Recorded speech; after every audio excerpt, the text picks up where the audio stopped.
జ్ఞానము గల కుమారుడు తండ్రిని సంతోషపరచును. బుద్ధిలేని కుమారుడు తన తల్లికి దుఃఖము పుట్టించును. భక్తిహీనుల ధనము వారికి లాభకరము కాదు. నీతి మరణము నుండి రక్షించును. యెహోవా నీతిమంతుని ఆకలిగొననీయడు. భక్తిహీనుని ఆశను భంగము చేయును. బద్ధకముగా పనిచేయువాడు దరిద్రుడగును. శ్రద్ధ గలవాడు ఐశ్వర్యవంతుడగును. వేసవి కాలమున కూర్చువాడు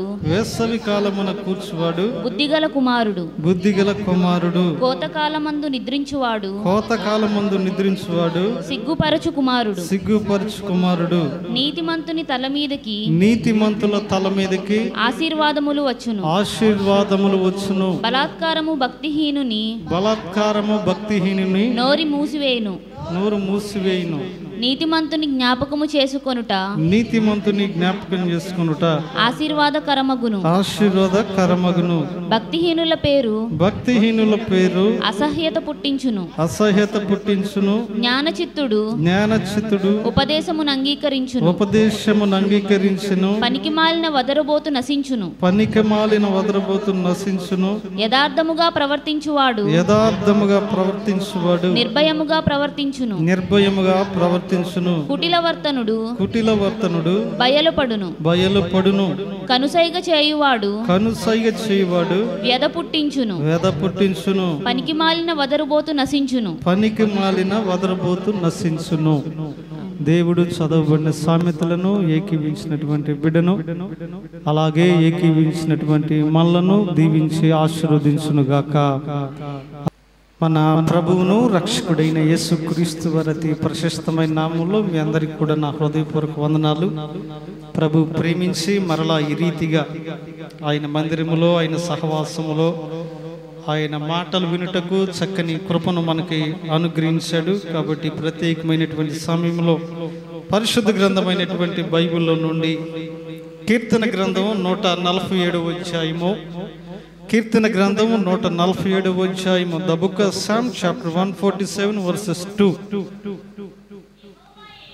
యెహోవాయే యెరూషలేమును కట్టువాడు, చెదరిన ఇశ్రాయేలీయులను పోగు చేయువాడు. చాలని చదవబడినటువంటి కీర్తనలో భక్తుడు తెలియపరుస్తున్నటువంటి ప్రాముఖ్యమైన మాట ఏమిటంటే యెహోవాయే ఇశ్రాయేలును కట్టువాడు అని ఆయన తెలియపరుస్తూ ఉన్నాడు.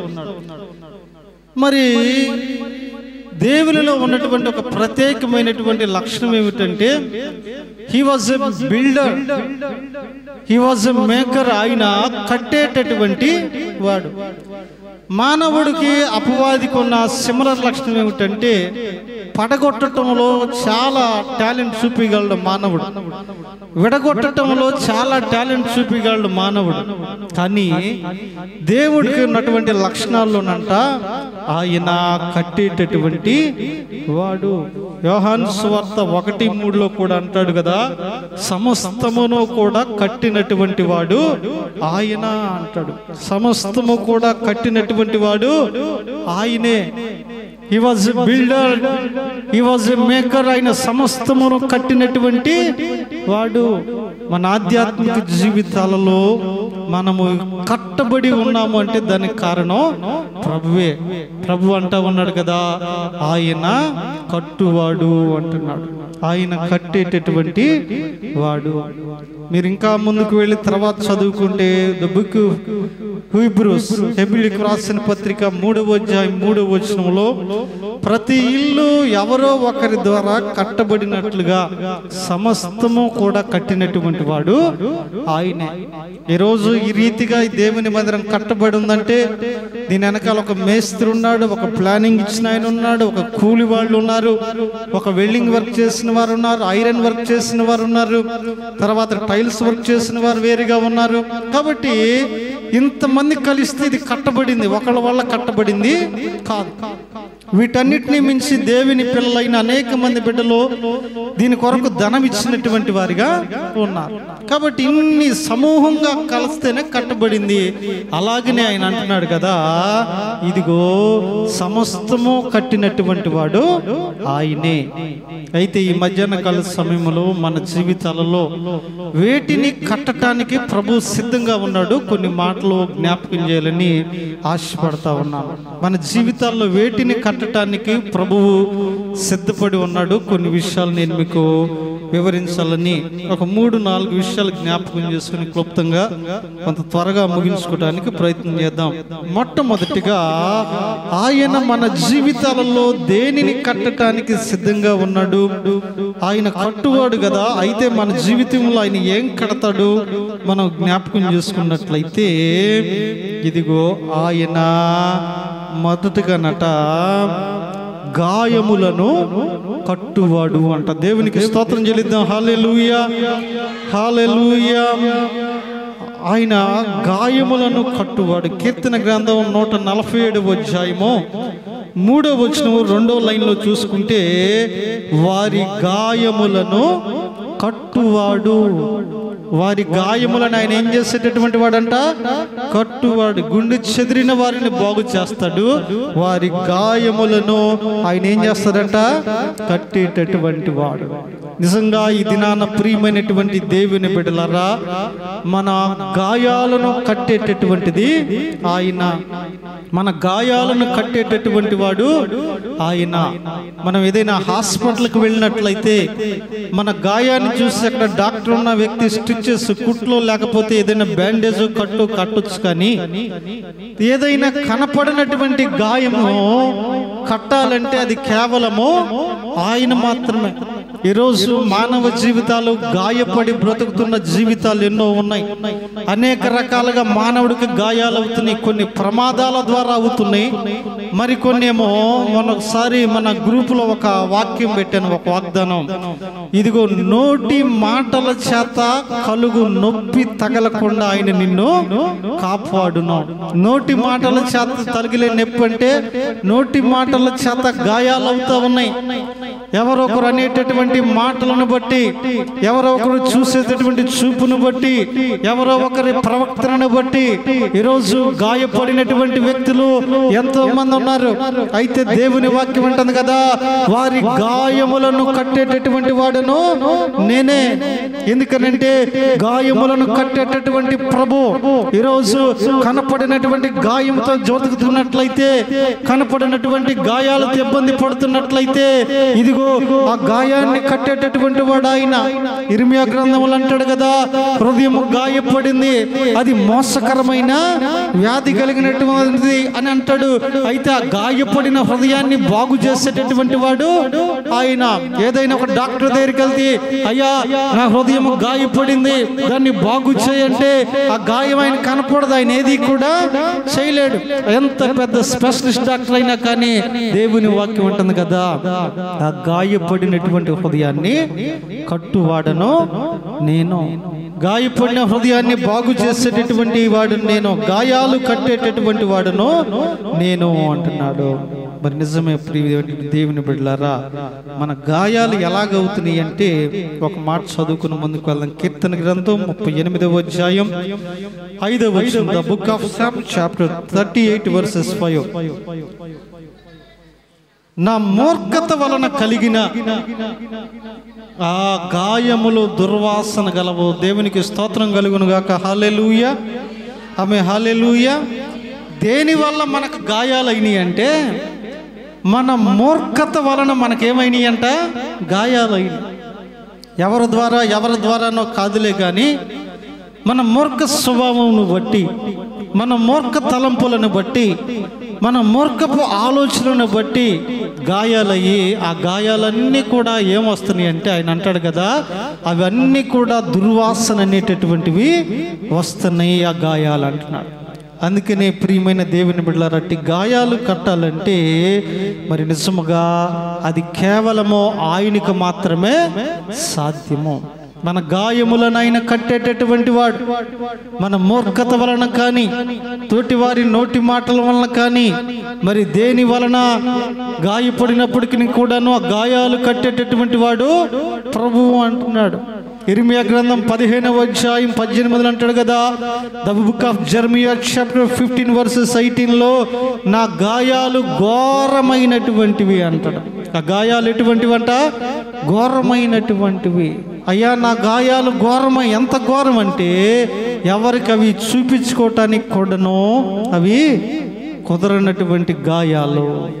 నిజమే ప్రియమైన దేవుని సంగమా, ఈరోజు నా ప్రభువు దేనిని కట్టువాడు అంటే మన గాయాలను ఆయన కట్టేటటువంటి వాడు. ఎక్కడ గాయపడినా, ఎలాగ గాయపడినా ఆ గాయాన్ని కట్టుటకు ఆయన ఎలాగున్నాడంట? సిద్ధంగా ఉన్నాడు. నువ్వు తెలిసిన వ్యక్తివే అవనవసరం లే, నువ్వు అతనికి స్నేహితుడివే అవనవసరం లే. అదిగో ఆయన దృష్టిలో నువ్వు పడితే చాలు. ఒకసారి ఒక వ్యక్తి, మరి మనకు మంచి సమరయుని కథ అంతా కూడా తెలుసు. యెరూషలేము నుండి యెరికోకు వెళుతూ ఉంటే మార్గం మధ్యలో వ్యక్తిని దొంగలు కొడతారట, దోచుకున్నారు. ఆ వ్యక్తి గాయాల పాలై రోడ్డు ఎమ్మటి కొట్టుమిట్లాడుతూ ఉంటే ఏ ఒక్క వ్యక్తి కూడా సహాయం చేయటానికి ముందుకు రాలేదు. ఏ ఒక్క వ్యక్తి కూడా ఆయన కనికరించడానికి ముందుకు రాలేదు. అయితే మంచి సమరయుడిగా ఆయన వచ్చి అతని గాయాలు కట్టి పూటకోళ్ళవాని ఇంటికి తీసుకువెళ్ళి కొంత డబ్బు ఇచ్చి ఇతన్ని జాగ్రత్తగా చూసుకోండి అని చెప్పి, అవసరమైతే నేను మరలా వచ్చి మరి కొంత డబ్బు ఇస్తానని వచ్చాడు. అతనికి ఏం పని అంటే ఆయన గాయాలు కట్టువాడు కాబట్టి. మన తన నాది లేదా, ఆయనకి ఇది నావాడు కాదు కదా, నా మనిషి కాదు కదా, నా వ్యక్తి కాదు కదా, నాదే భేదాభిప్రాయం ఎంత మాత్రం కూడా లేదులే, కానీ ఆయన గాయములను కట్టువాడు. ఒకసారి యేసు ప్రభువారు గెరాసేనుల ప్రాంతం వెళ్తే సేన అని దయ్యం పట్టినటువంటి ఒకడు ఆ రాళ్ళు తీసుకుని నా ఇష్టం, నా కర్మ, నా ఇష్టం అని తన శరీరాన్ని గాయపరుచుకుంటా ఉన్నాడు.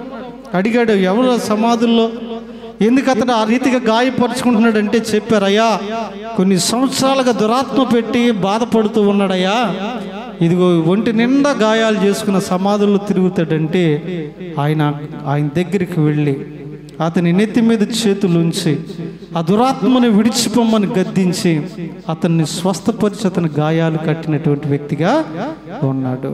కాబట్టి మొట్టమొదటిగా ఆయన దేనిని కట్టువాడు అంటే మన గాయాలను ఆయన కట్టేటటువంటి వాడు, మన గాయములను కట్టేటటువంటి ప్రభువు. రెండవదిగా ఇంకా ఆయన ఏం కట్టువాడంటే, ఒకటి గాయములను కట్టువాడు, రెండవదిగా గృహములను కట్టువాడంట. 127వ కీర్తన, the book of Sam chapter 127 verses 1, 1వ వచనం చదువుకుందాం చూడండి. యెహోవా ఇల్లు కట్టించని ఎడల దాని కట్టువారి ప్రయాస వ్యర్థమే. చాలండి. రెండవదిగా ఆయన దేనిని కట్టుటకు సమర్థుడు అంటే, మన జీవితాల్లో దేనిని కడతాను అంటున్నాడంటే మన గృహాలను ఆయన ఏం చేస్తా అంటున్నాడు? కడతా అంటున్నాడు. ఈ రోజున యెహోవా ఇల్లు కట్టించని ఎడల దాని కట్టువారి ప్రయాస అంతా కూడా ఏంటట? వ్యర్థమే. రెండవదిగా మన గృహాలు అయినా కడతాడు. ఈ రోజున నువ్వు కొన్ని కోట్ల రూపాయలు పెట్టి ఇల్లు కట్టుకున్నా అది యెహోవా ఏర్పాటు చేసిన గృహం, ఆయన చేత కట్టబడినటువంటిది కాకపోతే ఆ గృహములో నెమ్మది కానీ సమాధానం కానీ ఎంత మాత్రం కూడా ఉండదు. యెహోవా చేత కట్టబడినటువంటి గృహం, దానికి లక్షల ఖర్చు లేకపోవచ్చు, కోట్ల రూపాయలు ఖర్చు పెట్టలేకపోవచ్చులే, కానీ అది చిన్న కుటుంబమైనా ఆ కుటుంబంలో శాంతి, సమాధానము, నెమ్మది, సంతోషం ఇవన్నీ కూడా ఉంటాయి. కారణం ఏమిటంటే అది యెహోవా కట్టినటువంటి గృహము. ఈ రోజున ప్రియమైన దేవుని బిడ్డలారా, రెండవదిగా గృహాలు కట్టువాడు. ఈరోజు గృహాలు కట్టుకోలేక ఎంతో మంది బాధపడుతున్న వారిని చూస్తున్నాం. జ్ఞానవంతురాలు తన ఇంటిని కట్టుకోనన్నాడు. ఈరోజు ఆ జ్ఞానము లేక కుటుంబంలో భార్యాభర్తల మధ్య నెమ్మదిలే, కుటుంబాలు ఈరోజు బిడ్డలు తల్లిదండ్రుల మధ్య నెమ్మదిలే, కుటుంబంలో ఏదో ఒక శోధన, కుటుంబంలో ఏదో ఒక సమస్య, నెమ్మది లేని జీవితాన్ని ఎందుకు జీవిస్తూ ఉన్నారంటే ఇదిగో ఆ గృహము పగిలిపోయినటువంటి గృహముగా, పాడైపోయినటువంటి గృహంగా కనపడుతూ ఉంది. కానీ ప్రభు అంటున్నాడు కదా, ఈరోజు నీ గృహం పాడైపోయిందని బాధపడుతున్నావా? ఈరోజు నీ గృహంలో నెమ్మది లేదని బాధపడుతున్నావా? నీ గృహంలో సంతోషం లేదని బాధపడుతున్నావా? ప్రభు అన్నాడు కదా, నీ గృహాలను కట్టువాడను. చెదిరిపోయిన గృహాలను, విడిపోయినటువంటి గృహాలను నేనేం చేస్తాను? కడతాను. ఈరోజు మనకు ఒక ప్రత్యేక గృహం ఉంది. కుటుంబం అనే గృహమే కాకుండా మనం మరొక గృహం కూడా అయ్యి ఉన్నాం. 1 కొరింథీయులకు రాసిన పత్రిక 3:9 ఆయన అంటాడు కదా, 1 కొరింథీ ఫస్ట్ కొరింథియన్ చాప్టర్ 3:9 ఆయన అంటాడు, మేము దేవుని జత పని వారమై ఉన్నాము, మీరు దేవుని వ్యవసాయమును, దేవుని గృహమై ఉన్నాం. మనం ఏమై ఉన్నామంటే అప్పుడు దేవుని గృహమై ఉన్నాం. మనం ఉండే గృహాలు ఒకటైతే, రెండవదిగా మనమే దేవుని గృహం. మనమే దేవుని గృహం అయితే ఆ గృహం కట్టబడినటువంటి గృహంగా ఉందా? ఆ గృహం అమర్చబడినటువంటి గృహంగా ఉందా? చెదరిపోయి పాడైపోయినటువంటి గృహముగా ఉందా? ఏ గృహముగా మనం ఉన్నాం? ఏ గృహంగా మార్చబడ్డాం? ఆ గృహంలో దేవునికి ఆరాధన జరుగుతుందా? ఆ గృహంలో దేవుని మాటలు వినపడుతున్నాయా? ఆ గృహంలో మంచి సాక్ష్యం ఉందా? ఆ గృహంలో నుండి దేవునికి మహిమ వెళుతూ ఉందా? ఏ రీతిగా గృహం ఉంది? అయితే ప్రభు అంటున్నాడు కదా, అటువంటి గృహాలను కట్టేటటువంటి వాడను నేను అంటున్నాడు. కాబట్టి ప్రియమైనటువంటి దేవుని బిడ్డలారా, మరి మన జీవితాల్లో పగిలిపోయిన గృహంగా, చెదరిపోయినటువంటి గృహంగా ఉన్నవా? ఇదిగో ప్రభు అంటూ ఉన్నాడు, గృహాలను కట్టేటటువంటి వాడను నేను. ఒకసారి పాపం ఒక 25-30 సంవత్సరాల క్రితం కుటుంబం, మంచి కుటుంబం అయితే, కుటుంబంలో ఆ 3 మగపిల్లలు ఉన్నారు. అయితే భార్యాభర్తల మధ్య సమాధానం లేదు, నెమ్మది లేదు. అయితే ప్రతిరోజు కూడా కుటుంబ యజమానురాలు చనిపోవాలి, నాకు నెమ్మది లేదు, కుటుంబంలో భర్తతో శోధన, పిల్లలు ఎవరు మాట వినట్లేదు, చనిపోవాలన్న తలంపుతూ ఉండేది. ఏ రోజుకి ఆ రోజు చనిపోవాలనుకుంటుంది, పోస్ట్ పోన్ చేసుకుంటుంది. పుట్టింటి వాళ్ళతో చెప్పినా, అత్తింటి వాళ్ళతో చెప్పినా ఆ సమస్యకు పరిష్కారం దొరకట్లేదు. ఇక ఒకానొక రోజున ఆవిడ చనిపోవాలి, ఇక పిల్లలు లేదు, భర్త లేదు, కుటుంబం లేదు, ఏదీ లేదు, నేను చనిపోతేనే బాగుంటుందని చెప్పి ఆవిడ ఒక రాత్రికాల సమయంలో ఉన్నట్ట ఇంచుమించు 10:30, 11 ఆ ప్రాంతంలో ఆ ఊరి చివరిన ఒక మన కాలువ లాంటి కాలువ ఉంటే, కాలువలో దూకి చనిపోదామని కాలువ దగ్గరికి వెళ్ళిపోయి ఆవిడ ఆ కాలువలో నీళ్లు చూసి అప్పుడు ఆలోచిస్తుందంట, నా పిల్లలకి ఇంకా పెళ్లి కాలేదు, మగ పిల్లలైనా కానీ ఇప్పుడు నేను చనిపోతే పిల్లల పరిస్థితి ఏంటి? నా భర్త మళ్ళీ ఇంకొక ఆవిడని చేసుకుంటే పిల్లల్ని పట్టించుకుంటారా లేదా? ఎన్ని తలంపులు వస్తున్నా ఫైనల్ డెసిజన్ మాత్రం ఆ కాలంలోకి దూకాల్సిందే, అందులో నుండి చనిపోవాల్సిందే. ఆ ఫైనల్ డెసిజన్తో ఆమె వెళ్ళి అక్కడ దూకటానికి ఎదురు చూస్తున్న సమయంలో ఇలాగే మన మీటింగ్లు పెట్టినట్టు పొలాల్లో ఎవరో మీటింగ్లు పెట్టారు. ఆ రోజుల్లో మీటింగ్లు పెడితే ఇట్లాగా పెద్ద సౌండ్ బాక్స్లు కాదు, ఆ ఊరు మొత్తం పెద్ద చెట్లు నిండా పెద్ద మైకులు, గొట్టాలు కట్టేవారు. ఆ పాస్ట్ గారు వాక్యం చెప్తున్నట్ట ఆయనకి ఎందుకో తలంపు వచ్చి ఆయన దగ్గరగా చెప్తున్నట్ట, ప్రియ సహోదరి, నీకు 3 బిడ్డలు ఉన్నారు, అయినా నువ్వు చనిపోవాలని ఆశపడుతున్నావు, నీలో ఉన్న దురాత్మ నిన్ను ఇలా నడిపిస్తుంది, నా మాట వినో, వెనక్కిరా అంటుంటే ఖచ్చితంగా ఆ మాటలు అక్కడ ఉన్న ఆమె చెవిలో పడతా ఉన్నాయి. ఈ మాటలు ఏవో నా కొరకే అన్నట్లుగా ఉంటే మళ్ళా మరొకసారి అన్నాడంట, మళ్ళా 3వసారి అంటారే, ఈ మాటలు నన్ను ఉద్దేశించే చెబుతున్నాడు. అసలు ఎవరైనా నేను చనిపోతానికి వచ్చానని ఆయనకి ఎలా తెలుసు, ఇంట్లో వాళ్ళకి కూడా తెలియదు కదా అని ఆవిడ ఏం చేసిందంటే అక్కడి నుంచి ఆ మీటింగ్ జరుగుతున్న దగ్గరికి వచ్చి మీటింగ్ చివరిలో కూర్చుని, అప్పటికే మీటింగ్ ముగింపుకి వచ్చింది, కొద్దిసేపు అని అయిపోతే ఆవిడ వెళ్ళి ఆ పాస్ట్ గారిని అడుగుతుందంట, అయ్యా ఎవరు నువ్వు, మైక్లో నా గురించి చెప్పేవేంటి, నేనే చనిపోదామని అక్కడ ఉంది, నేనే చనిపోదాం అనుకుంటున్నాను, నా గురించి ఎలా తెలుసు అంటే ఆయన అడిగాడంట, ఏంటి పరిస్థితి అవి అంటే అప్పుడు ఆయన చెప్పాడంట, అమ్మా ఆయన గృహాలను కట్టువాడు, ఓపికతో ఎదురు చూడు, ప్రార్థన చేయి, ప్రభు నీ గృహాన్ని గొప్పగా కడతాడని ఆవిడికి ధైర్యం చెప్పి పంపించాడు.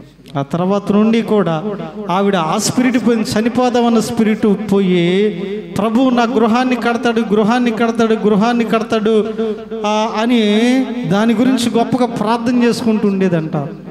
5 సంవత్సరాలు తిరిగేసరికి ఆ ఇంటైనా ఒక సువార్థికుడి కింద పరిచర్య చేసేంత దిదిగా దేవుడు నడిపించేశాడు. చప్పట్లు కూడా దేవుని నామాన్ని మహిమపడతాం. ఒక సావుడి కింద అసలు ఎందుకు యోగ్యుడు కాదు, ఊళ్ళో ఎవరు పట్టించుకోరు, ఒక మంచి పచ్చి తాగుబోతటువంటి వ్యక్తి వేగలాక చనిపోదాం అనుకున్నటువంటి ఆవిడ ప్రార్థన ద్వారా ప్రభు ఏం చేశాడు, ఆ గృహాన్ని కట్టాడు. అందుకని ఎంత పాడైనటువంటి గృహమైనా కట్టబడకపోవటం అనేది అసాధ్యం. ఆయన దగ్గరికి ఎటువంటి గృహం వచ్చినది కట్టబడవలసినటువంటిదే. అందుకని మత్తయి సువార్త 7:24 అంటాడు కదా, the book of Matthew versus 7:24 అంటాడు, ఈయన మాటలు విని వాటి చొప్పున చేయు ప్రతివాడు కూడా బండ మీద తన ఇంటిని కట్టుకొనిన వానిని పోలియుండును అన్నాడు. బండ మీద తన ఇంటిని కట్టుకున్న వాడిని పోలియుండును. ఏ మాటలు అంటే దేవుని మాటలు విని. ఈరోజు మన గృహం కట్టబడాలి అంటే, మన గృహంలో సమాధానం ఉండాలంటే, మన గృహంలో ఇదిగో ఆనందము, సంతోషము, సమాధానం ఉండాలంటే కేవలం ఆయన మాటలు వింటే చాలు. ప్రభువే మన గృహాన్ని కడతాడు. ఒకటి గాయాలను కట్టువాడు, రెండవదిగా మన గృహాలను కట్టువాడు. మూడవదిగా మరొక మాట చెప్పి నేను ముగించి వేస్తాను. మూడవదిగా మరొకటి, ఇందాక కీర్తనలో చదువుకున్నాం కదా 147లో ఆ 3వ వచనం మొదట్లో అంటాడు, గుండె చెదరిన వారిని ఆయన బాగు చేయువాడు. మూడవదిగా హృదయాలను కట్టువాడు. మూడవదిగా ఆయన దేన్ని కడతాడంటే గుండె చెదిరినటువంటి హృదయాలను ఆయన ఏం చేస్తాడు, కట్టేటటువంటి వాడిగా ఉంటాడు. కొన్నిసార్లు మానవ జీవితంలో మన గుండె చెదరినటువంటి వారిగా ఉంటాం. మన జీవితాల్లో కలత చెందినటువంటి వారిగా ఉంటాం. ఆ గుండెలో మనకు ధైర్యం అనేటటువంటిది ఎంత మాత్రం కూడా ఉండదు అన్నమాట. ఆ ధైర్యము కోల్పోయినప్పుడు ఆ హృదయాన్ని కట్టేటటువంటి వాడు ఆయన. ఆ హృదయాన్ని కట్టాలి అంటే కేవలం ఆయనకి మాత్రం అది సాధ్యం. చూడండి, కీర్తన గ్రంథంలో ఒక మాట అంటాడు కదా, కీర్తన గ్రంథం 55వ అధ్యాయం 4వ వచనాన్ని గమనించినట్లయితే అక్కడ ఆయన గుండెని గూర్చి ఒక మాట అంటాడు. 55వ అధ్యాయం 4వ వచనం, నా గుండె నాలో వేదన పడుచున్నది చాలండి. అక్కడ అంటున్నాడు కదా, నా గుండె నాలో ఏమవుతా ఉంది, వేదన పడుతూ ఉంది. ఎందుకంటే అది చెదరిపోయింది, దానికి ఉన్న ధైర్యం పోయింది, దానికి ఉన్న బలం పోయింది. కారణం ఏదైనా కావచ్చు, పరిస్థితులు ఏవైనా కావచ్చు. ఇదిగో ఇప్పుడు ఆ గుండె ఏం చెందుతా ఉందట, వేదన పడతా ఉన్నది. ఆ వేదన పడుచున్నటువంటి గుండెను కట్టుబడి ఆయన. ఈరోజు గుండె చెదిరి కదండి, ఈ రోజున ఎటువంటి ఆత్మహత్యలు జరుగుతూ ఉన్నాయి, ఈ రోజున ఎటువంటి పరిస్థితులు మనకు కనపడుతూ ఉన్నాయి. మరి ఎందుకనంటే ఆ గుండె కలత చెందబట్టి, ఆ గుండె వేదన చెందబట్టి, ఆ గుండెకి ఇక ధైర్యం లేక బ్రతకలేకపోతా ఉన్నారు, బ్రతుకు జీవాన్ని ముందుకు కొనసాగించలేకపోతా ఉన్నారు. అయితే ప్రభు అంటున్నాడు కదా, హృదయాలను కట్టేటటువంటి వాడును నేను. రాహాబు మనందరికి కూడా తెలుసు. ఆవిడ ఒక మాట అంటది, చదవనవసరం లేదు కానీ యెహోషువ గ్రంథం 2:11 అంటది, అయ్యా ఇశ్రాయేలు దేవుని గూర్చి మేము వినినప్పుడు మా గుండెలన్నీ కూడా అదిరిని అంటది. మీ దేవుని గురించిన సమాచారం మేము విన్నప్పుడు, మీ దేవుడు మీకు చేస్తున్న మేలులు మేము విన్నప్పుడు మా గుండెలన్నీ కూడా అదిరిపోయినాయి. భయంతో మేము బ్రతుకుతూ ఉన్నాం, ఎప్పుడు మీరు మా మీద పడతారు. కొన్ని వార్తలు మనం విన్నప్పుడు, కొన్ని విషయాలు మనం విన్నప్పుడు మన గుండె కూడా గాయపడింది, మన గుండె కూడా అది నీరసపడిపోద్ది. అయితే ప్రభు అంటా ఉన్నాడు కదా, నీ హృదయములను కట్టేటటువంటి వాడను నేను. అందుకే కొన్నిసార్లు కొన్ని పరిస్థితుల్లో కొంతమంది అంటుంటారు కదా, ధైర్యంగా ఉండు, భయపడద్దు, గుండె రాయి చేసుకో అని చెప్తూ ఉంటారు. ఎందుకనంటే అది బలహీనపడితే మనం ఏది కూడా చేయలేం. కొన్ని పరిస్థితులను బట్టి, కొన్ని విషయాలు మనకు తెలిసినప్పుడు, కొన్ని పరిస్థితులు మనం చూసినప్పుడు ఆ గుండె ఏమైపోద్దంటే బలహీనమో అయిపోద్ది. బలహీనమైనప్పుడు ఆ గుండెను కట్టగలిగేటటువంటిది, మరలా దానికి ధైర్యాన్ని ఇచ్చేటటువంటిది, దానిని బాగు చేసేటటువంటిది ఆయన మాత్రమే. ఎందుకనంటే బైబిల్లో చోట ఆయన హృదయములను పరిశోధించు వాడు. కాబట్టి ఆ గుండెకు ఎక్కడ ఎలాగా ఏ టానిక్ ఇవ్వాలో, ఎలా దాన్ని బలపరచాలో ప్రభువుకు అన్నీ కూడా తెలుసు అన్నమాట. ఎందుకనంటే కొన్ని బలహీనమైపోయిన పరిస్థితుల్లో మనం కూడా కొన్ని పనులకు మనం స్టెప్ వేయలేం, కొన్ని నిర్ణయాలు తీసుకోలేం, కొన్ని పనులు చేయలేం. కానీ ఆయన మరలా ఆ హృదయాన్ని ధైర్యపరిచాడు, గుండెను బలపరచాడంటే దాన్ని మనం చేయగలం. మరి వాస్తవానికి ఒక 2 సంవత్సరాల క్రితం అనుకుంటా నాన్నగారు చనిపోయాడు. నాన్నగారు చనిపోవడానికి ముందే కొంత నాకు హెల్త్ బాగాలేదు, జ్వరంతో బాధపడతా ఉన్నా. ఆ టైంలో అనుకోకుండా మనోజ్ది సీరియస్ అయిపోయి మనోజ్ని హాస్పిటల్లో ఉంచాము. హాస్పిటల్లో ఉంచితే ఆ రాత్రి వాళ్ళన్నీ చెప్పేశారు, ఇక మేమైతే ఛాన్స్ చెప్పలేము, లేదు అది ఫుల్గా ఇబ్బందికరంగా ఉంది కాబట్టి ఆయన బ్రతకడం కష్టమని చెప్పేశారు. అయినా మా ప్రయత్నాలు మేము చేస్తున్నాం.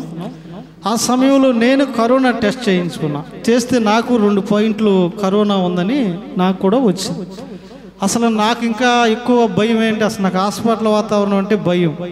ఒక పక్కనేమో అంతకుముందు నుంచే హెల్త్ బాగాలేదు, ఒక పక్కనేమో చెట్టంత మనిషి లేడని అదొక బాధ, ఓ పక్కనేమో మళ్ళీ కొండంత మనిషి వస్తాడు, చేతికి వస్తాడో రాడు, చేతికి వస్తాడో అని అదొక భయం. పోనీ నేను ఏ స్టెప్ తీసుకుందాం, ఎటు తిరుగుదాం, ఎటు వెళ్ళాలన్నా సరే వాళ్ళు ఒకటే అన్నారు, నీకు 2 పాయింట్లు ఉన్నా సిమ్టమ్స్ ఏమి లేవు కాబట్టి నువ్వు ఇంట్లో శుభ్రంగా ఉండి అటు ఇటు తిరగకుండా చక్కగా వేడి నీళ్ళు తాగుతూ నువ్వు ఉంటే నీవు ఇబ్బంది పడాల్సిన పని లేదు. మీ బ్రదర్ కంటే కొన్ని హెల్త్ ఇష్యూస్ కూడా ఉన్నాయి కాబట్టి ఆయనకి ఇక సీరియస్ అయిపోయింది, ఆయన దక్కడో తెలియదు, నువ్వు మాత్రం జాగ్రత్తగా ఉండా. ఆ జాగ్రత్తగా ఉన్నప్పుడు ఇక మనసంతా కూడా అప్పటికే గుండెంతా కూడా బలహీనం అయిపోయింది, ఒక రకమైన భయం మనిషిలో ఆవరించేస్తుంది. అదే టైంలో అనుకోనటువంటి రీతిగా మన మరియమ్మ వాళ్ళ తల్లిగారు గుండమ్మ ఆంటీ గారు చనిపోయారు అనుకోకుండా. ఆ సిచ్యువేషన్లో చనిపోయారు. ఆవిడ చనిపోతే ఆ రోజు వెళ్ళలేదు, ఎందుకంటే ఇక మనం వెళ్ళే పరిస్థితిలో వెళ్ళలేదు. ఆ తెల్లారి బరియల్ కార్యక్రమం ఉంది, ఆ బరియలు మరి మనమే చెయ్యాలి వెళ్ళి. సేవకుడిగా నాన్నలేడు, అన్నయ్య కూడా ఆయన క్వారంటైన్లో ఉన్నాడు. తర్వాత ఏమో అమ్మ వెళ్ళటానికి లేదు, కర్ణమ్మోళ్ళు దూరంగా ఉన్నారు. మనం ఎవరొకళ్ళు ఇంట్లో నుంచే మనం మగవాళ్ళు ఎవరొకళ్ళు వెళ్ళి చెయ్యాలి. చేస్తానికి ఇప్పుడు అడుగు బయట పెడదామా వద్దా, వెళ్ళకపోతేనేమో ఆమె నిన్న మొన్న విశ్వాసి కాదు, మొదటి నుంచి మన సంఘంలో ఉన్న విశ్వాసి. రేపు వాళ్ళే అనొచ్చు, మీ సేవకుడు ఇంట్లో ఉండి కూడా రాలేదేంటి. ఎటువంటి వ్యక్తి అయినా సరే మనలో చనిపోతే సేవకుడు వచ్చి అక్కడ ప్రార్థన చేయాలన్న ఒక ఆలోచన మన అందరికీ ఉంటుంది. వెళ్తాం ఎవరైనా కానీ, రక్షణ పొందిన వాళ్ళైనా. ఇప్పుడు వెళ్ళాల్సినటువంటి పరిస్థితి, రాంబాబు వచ్చాడు, తర్వాత జాషువా వచ్చాడు, వీళ్ళన్నా మరి ఆంటీ పరిస్థితి ఇది కదా, మరి నువ్వు రావాలంటే బాబు ఇక్కడ పరిస్థితి ఇలాగుంది, నేను రాలేను, అవసరమైతే ఫోన్లో చేస్తాలే తీసుకెళ్ళండి అని అంటున్నా. ఎందుకంటే ఇక ఆ పరిస్థితికి వెళ్ళి క్రౌడ్లో కలవటానికి లేదు జనంలో. మరి ఒక సమాధి కార్యక్రమం అంటే కనీసం ఒక 40-50 మంది అన్న ఉంటారు కదా. అప్పటికి పరిస్థితులు అంతా ఇబ్బందికరంగా ఉన్నాయి. ఆల్రెడీ ఏమో నీకు ఎఫెక్ట్ అయింది అన్నాడు, అటు చూస్తేనేమో అక్కడ చావు బతుకులతో అక్కడ ఉన్నాడు. ఇప్పుడు ఈ సమయంలో ఏ నిర్ణయం తీసుకోవాలన్నా సరే గుండె ధైర్యం సరిపోవట్లేదు. పోనీ వెళ్ళలేకపోతే ఆ మాట జీవితాంతం కూడా ఉంటుంది. చిన్న ఇంట్లో ఉండి కూడా గృహ దర్శనాలకు అయితే వచ్చాడు, కానుకలు తీసుకున్నాడు, ఈ మాటలన్నీ కూడా వస్తే ఇప్పుడు ఏం చేయాలి ప్రభు అని ఇక పైకి వచ్చి ప్రార్థన చేసుకున్నప్పుడు ప్రభు ఆ గుండెను ధైర్యాన్ని ఇచ్చాడు, ప్రభు బలపరిచాడు. ఏదైతే అది జరిగింది, దేవుని చిత్తం అయితే మనం కూడా ఆయనతో పాటే ఉంటాం. రేపు అక్కడికి వెళ్ళినప్పుడు ఆవిడ కనపడి నన్ను క్వశ్చన్ చేస్తాయా, ఇదిగో నేను నీ సంఘంలో బలలో పాల్గొన్నాను, ఎన్నోసార్లు నువ్వు నాకు ప్రార్థన చేసావు, కానీ నా చివరి దశలో నీవు నా అంత్యక్రియలకు వచ్చి ప్రార్థన చేయలేదని ఆవిడ నా మీద అక్కడ నేరం మోపవచ్చు. కాబట్టి ఏదైతే అదేందని ధైర్యం చేసుకుని అప్పుడు స్టెప్ వేసి అక్కడికి వెళ్ళటం జరిగింది. వెళ్ళొచ్చిన తర్వాత నాకేమీ ఇబ్బంది లేదు, వెళ్ళొచ్చిన తర్వాత ఏమీ ప్రాబ్లం ఏమీ కూడా అనిపించలేదు. అలా కొన్నిసార్లు కొన్ని పనులు, మన కుటుంబ పనులు కానీ సంఘ పనులు కానీ మరొక పనులు చేయటానికి ధైర్యం సరిపోదు. అంటే దాని అర్థం ఏమిటి అంటే ఆ హృదయము బలహీనమైపోయింది, ఆ హృదయము పిరికిదైపోయింది. కారణం పరిస్థితులు, ఏదో ఒక ఇబ్బంది, ఏదో ఒక ఇరుకు, ఏదో ఒక మాట విన్నప్పుడు, ఏదో ఒక సమస్య వచ్చినప్పుడు అది గాయపడిద్ది, అది బలహీనమైద్ది. అయితే ప్రభువు అన్నాడు కదా, హృదయాలను బాగు చేసేవాడిని నేను. మరలా హృదయాన్ని ఏం చేస్తాడు? బాగు చేస్తాడు. ఎంత భయపడ్డానో, ఆ స్కూటీ తీసి ఎక్కాను, రోడ్డు మీదకి వెళ్ళాను, దేవుడు అంత ధైర్యాన్ని మరలా నాకు ఇచ్చేసాను. అప్పుడు చెప్పాను, నేను కొంత దూరంగా ఉంటాను, మీరు నాకు దూరంగా ఉండండి, నాకు ఉందన్నారు ఇక్కడ పరిస్థితిలో. అటువంటి మాటలన్నీ ఏమైపోయినాయో, ఆ బరియల్ గ్రౌండ్లోకి అడుగు పెట్టాను, దేవుడు ఇంకా గొప్ప ధైర్యాన్ని ఇచ్చేశాడు. ఇక్కడ అందరితో పాటు అందరికన్నా ముందు నేనే ఉండి ఆ కార్యక్రమాన్ని లీడ్ చేయగలిగిన కృపను అనుగ్రహించాడు ప్రభు. ఎందుకనంటే హృదయాలను కట్టేటటువంటి వాడు ఆయన. ఒకవేళ ఏదైనా పరిస్థితిని బట్టి, నాకు ఒక పరిస్థితిని బట్టి నా హృదయం బలహీనమైంది, నీకు మరొక పరిస్థితిని బట్టి నీ హృదయం గాయపడవచ్చు, బలహీనమవచ్చు. అయితే దానిని కట్టువాడు ఆయన మాత్రమే. ఆయన కట్టువాడు ఆయన మాత్రం. కరోనా టైంలో డాక్టర్స్ ఎంత చెప్పారు, మీ భయపడకూడదు అంటే భయపడి అనేక మంది చనిపోయిన వాళ్ళు ఉన్నారంట. కేవలం భయపడి అనేక మంది చనిపోయిన వాళ్ళు ఉన్నారు. ఎందుకంటే వాళ్ళు ధైర్యం కలిగిన మాట అయితేనే చెప్పగలరు, కానీ ఆ బలహీనమైన గుండెనైతే వాళ్ళు బాగు చేయలేరు. కానీ ప్రభువు అంటున్నాడు కదా, ఆయన మాట చెప్పటమే కాదు, ఆ గుండెను బాగు చేయగలిగినటువంటి వాడు ఆయన. అందుకనే కట్టువాడు. కీర్తనలు అన్నాడు కదా, యెరూషలేము కట్టువాడు ఆయనే. అయ్యా, ఇంకా నా జీవితంలో యెరూషలేము మాత్రమే కాకుండా ఇంకేం కడతావు ప్రభు అంటే, ఆయన గాయములను కట్టువాడు, 2 గృహములను కట్టువాడు, 3వదిగా హృదయాలను కట్టువాడు. ఈరోజు గాయపడి ఉన్నావా? ఈరోజు గృహంలో గాయపడితే నీ గృహాన్ని కట్టుటకు సిద్ధంగా ఉన్నాడు. నీ హృదయం గాయపడితే నీ హృదయం కట్టుటకు సిద్ధంగా ఉన్నాడు. లేదా నీవు నిజముగా భౌతికంగా గాయపడితే, మానసికంగా గాయపడినా నిన్ను కట్టుటకు ఆయన సిద్ధంగా ఉన్నాడు. కాబట్టి నిజముగా he was a great build maker. నిజముగా ఆయన గొప్ప మన జీవితాలను కట్టువాడు, కుటుంబాలు కట్టువాడు, సంఘాలు కట్టువాడు. మీరు తర్వాత చదువుకుంటే మత్తయి 16:18 సంఘాలను కూడా ఆయన కడతాడు. పేతురుతో అంటాడు, నీ మీద నా సంఘాన్ని నేను కడతానయ్యా.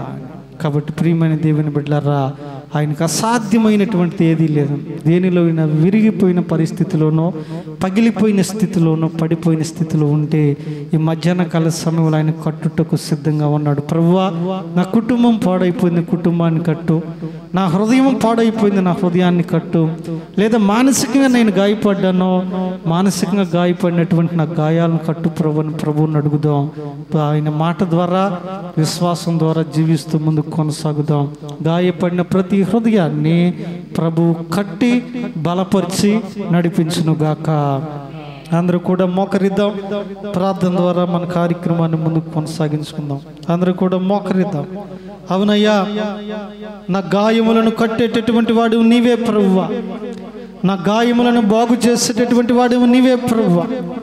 ఇదిగో గాయపడిన నా హృదయాన్ని బాగు చేసేటటువంటి వాడు నీవే ప్రభువా. స్తోత్రాలని ప్రతి ఒక్కరు కూడా